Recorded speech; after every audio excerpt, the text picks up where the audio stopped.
अस्सलामुअलैकुम everyone, welcome to my YouTube channel. तो आज की इस वीडियो में हम बात करने वाले हैं वैल्यू एंड प्राइस कि इन दोनों में क्या मेन डिफरेंस है। ठीक है, इससे पहले ऑलरेडी हम डिस्कस कर चुके हैं फर्स्ट चैप्टर हबीबुल्लाह बशीर की बुक फंडामेंटल ऑफ इकनॉमिक्स का। ठीक है, और सेकंड चैप्टर हमने स्टार्ट किया है, तो प्लेलिस्ट बाकायदा उसकी अवेलेबल है चैनल पर, आप वो वॉच कर सकते हैं। सो एनीवे, आज इस वीडियो में हम डिस्कस करेंगे value and price. Value and price ये दो डिफरेंट कंसेप्ट हैं, लेकिन डेफिनेटली हम सम टाइम इसको एक ही सेंटेंस में यूज़ कर रहे होते हैं। फॉर एग्जांपल हम सम टाइम कहते हैं कि इस कार की वैल्यू क्या है, ठीक है, ये इस कार की प्राइस क्या है, लेकिन ये दो चीज़ें डिफरेंट है। अब हम देखते हैं कि डिफरेंट किस हवाले से हैं।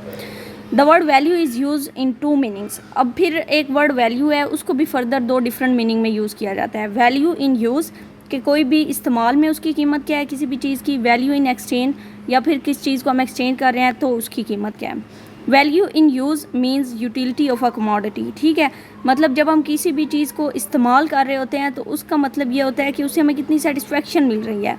In common language a more valuable good is that which has more utility और मोर यूज़फुल। डेफिनेटली वो गुड्स ज़्यादा वैल्यूएबल होती है जिनकी यूटिलिटी ज़्यादा होती है, सेटिस्फेक्शन ज़्यादा होती है।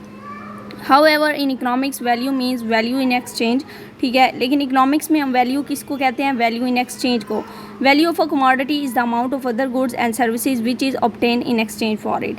कि किसी भी चीज़ की वैल्यू वो होती है कि जिसको हम किसी दूसरी चीज़ के साथ एक्सचेंज करते हैं, तो फिर उससे हमें मतलब जो अदर चीज़ गेन करते हैं तो उसको हम कहते हैं value in exchange. For example, if we get chairs of one radio then the two chairs are the value of that radio. ठीक है, कि फॉर एग्जांपल अगर हम दो चेयर्स देंगे तो हमें एक रेडियो मिल जाएगा, तो मतलब दो चेयर्स की कीमत क्या है या वैल्यू क्या है, एक रेडियो। ठीक है, तो इस तरह करके आप इसकी एग्जांपल दे सकते हैं। या फिर if one person is exchangeable for 3 notebook, अगर आप 3 नोटबुक देंगे तो आपको 1 पेन मिलेगा। ठीक है, या 1 पेन देंगे 3 नोटबुक मिलेगी, तो ये वैल्यू ऑफ एक्सचेंज है। मतलब अब बार्टर सिस्टम का अगर आपको आइडिया है तो ये सारा वही है, जब हम चीज़ों का लेन देन मतलब फॉर एग्जांपल गंदम दे के हम चीनी ले लेते थे। ठीक है, तो बार्टर सिस्टम में ये होता था। Value is a relative term, it change with person place and time. के वैल्यू जो सी है वो टाइम के हवाले से भी चेंज होती है, प्लेसेस के हवाले से भी और पर्सनस के हवाले से भी। One person may exchange a shirt for 2 ties while some other may demand 3। ठीक है, कि एक पर्सन है वो बेसिकली कहता है कि मैं एक शर्ट दूंगा 2 टाई के बदले। ठीक है, कि आप मुझे 2 टाइज दे दो और मैं एक शर्ट दे दूंगा, लेकिन जो अदर पर्सन है वो कहता है कि नहीं मुझे 3 टाइज चाहिए। तो इस तरह करके मतलब उसकी चेंज हो जाती है। The value of the shirt for the first person is 2 ties and for the second person is 3 ties similarly. ठीक है, ये आगे एक और एग्जांपल है कि बेसिकली जो वैल्यू है एक शर्ट की एक पर्सन के लिए 2 टाई के मुताबिक है, तीसरे पर्सन के लिए या सेकंड पर्सन के लिए 3 टाई के मुताबिक है। तो लोगों के हिसाब से ये वैल्यू चेंज होती रहती है। देन हमारे पास है डिटर्मिनेंट्स ऑफ वैल्यू। ठीक है, value of a commodity depends upon 3 factors. ठीक है, अब किसी भी चीज़ की जो वैल्यू है वो 3 फैक्टर्स पर डिपेंड कर रही होती है। पहला ये है कि इट मस्ट हैव यूटिलिटी, कि वो आपको कोई ना कोई फ़ायदा दे रही हो। सेकंड है इट मस्ट बी स्केयर, कि वो लिमिटेड हो। ठीक है, अनलिमिटेड ना हो, लिमिटेड हो। जैसे हमारे पास एयर हो गई। ठीक है, तो एयर की वैल्यू लिमिटेड है, अनलिमिटेड नहीं है। Free goods have no value, for example air.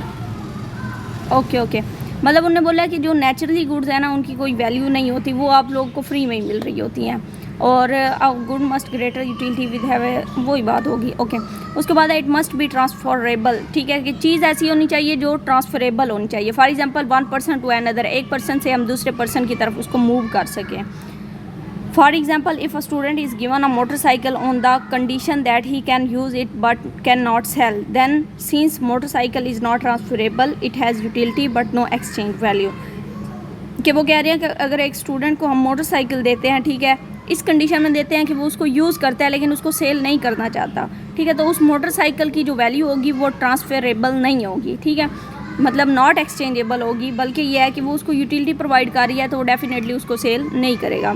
तो ट्रांसफरेबल में ये कहना है कि चीज़ ट्रांसफरेबल होनी चाहिए, उसको हम सेल कर सकते हो, ऐसा नहीं है कि सेल ना करें। तो ये 3 इंपॉर्टेंट डिटर्मिनेंट्स हैं वैल्यू के। तो वैल्यू का उम्मीद है कंसेप्ट क्लियर हो गया होगा कि एक तो मतलब थोड़ा सा रिवाइज कर लेते हैं कि वैल्यू को 2 वर्ड्स में हम एक्सप्लेन कर सकते हैं, ये 2 डिफरेंट मीनिंग में। एक तो वैल्यू इन टाइम है, सॉरी वैल्यू इन यूज़ है, और दूसरा वैल्यू इन एक्सचेंज है। वैल्यू इन यूज़ का मतलब यह है कि चीज़ हमें सेटिस्फेक्शन दे रही हो।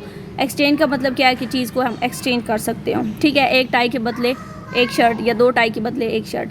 फिर उसके 3 डिटर्मिनेंट्स हैं कि वैल्यू मतलब किसी भी चीज़ की मतलब जो वैल्यू है वो हमें यूटिलिटी प्रोवाइड कर रही हो, स्केयर हो, और उसके अलावा ट्रांसफरेबल हो। देन हमारे पास है price. Price is a different from value. Value of a commodity expressed in term of money is called its price. ठीक है, अब देखिए वैल्यू हमने एक्सप्लेन कर लिया कि मतलब वो डिटेल डिस्कशन होगी। जो प्राइस है ना हमारे पास वो ये है कि जब हम वैल्यू किसी भी चीज़ की जो वैल्यू होती है ना उसको मनी के सूरत में एक्सप्लेन करते हैं ना, या मनी के साथ उसको प्रेजेंट करते हैं, ठीक है, तो वो हमारे पास उसकी प्राइस होती है, ठीक है। Price in simple word, price को आप लिंक करेंगे मनी के साथ, और वैल्यू क्या है, सिंपल जो चीज़ आपको सेटिस्फेक्शन दे रही है। और वैल्यू को जब आप कोई भी चीज़ असाइन कर देते हैं, प्राइस असाइन कर देते हैं, मनी असाइन कर देते हैं, तो वो प्राइस कहलाती है। उसके बाद हमारे पास है in modern economic system we rarely exchange goods directly against good, ठीक है, कि मॉडर्न इकोनॉमिक सिस्टम में हम क्या करते थे, गुड्स को गुड्स के साथ एक्सचेंज करते थे। We use money as medium of exchange, हम मनी को मीडियम ऑफ एक्सचेंज के तौर पर यूज़ करते हैं। So we are interested to know the prices of good in money units and not value in term of goods. तो हमें ज़्यादा इंटरेस्ट होता है कि हम मनी की सूरत में प्राइस को एक्सचेंज करें बजाय ये कि वैल्यू की सूरत में। If a pair of shoes is exchangeable for ₹800 then this amount is the price of shoes. कि फॉर एग्ज़ाम्पल हमारे पास यहाँ पे वो कह रहे हैं कि एक पेयर ऑफ शूज़ की जो प्राइस है ना वो ₹800 है, ठीक है। तो मतलब यह है कि ₹800 उसका प्राइस में, मतलब उन्होंने सिंपल यहाँ पे बता दिया कि 800 जो हम लगा रहे हैं एक पेयर ऑफ शूज़ के साथ, तो वो उसकी प्राइस आ जाएगी। A doctor charge ₹1000 for consulting him, this fee is the price of the service. मतलब इन सिंपल वर्ड के कोई भी सर्विस या फिर गुड्स आप प्रोवाइड कर रहे हो और उसको मनी की शेप में अगर उसको प्रॉपर आप बता रहे हैं कि ये इतने रुपीज़ की है, तो वो आपकी प्राइस कहलाएगी। ओके उसके बाद वो कहता है कि price is a good that determine by the market forces, demand और सप्लाई के थ्रू होती है, ठीक है। Market value of something is it's price, market price, ठीक है, कि मार्केट में उस चीज़ की वैल्यू क्या है, उसको डेफिनेटली फिर वो प्राइस की सूरत में कह रहे हैं। अपॉर्चुनिटी कास्ट को ऑलरेडी हम डिस्कस कर चुके हैं। तो अगर वैल्यू और प्राइस के हवाले से कोई भी क्वेश्चन है आपके माइंड में तो कमेंट बॉक्स में आप पूछ सकते हैं। उम्मीद है ये अंडरस्टैंडिंग आपको क्लियर होगी, ठीक है। बात एक ही है कि वैल्यू क्या है, सेटिस्फेक्शन है। कोई भी चीज़ आपको जो सेटिस्फाई कर रही है वो उसकी वैल्यू है, ठीक है। लेकिन अगर उस वैल्यू को आप कीमत असाइन कर देते हो, ठीक है, उसको मनी असाइन कर देते हो, तो वो उसकी प्राइस बन जाती है। कंक्लूजन इज़ दिस, ठीक है। इसके अलावा कोई लंबा चौड़ा इसमें कंसेप्ट नहीं है।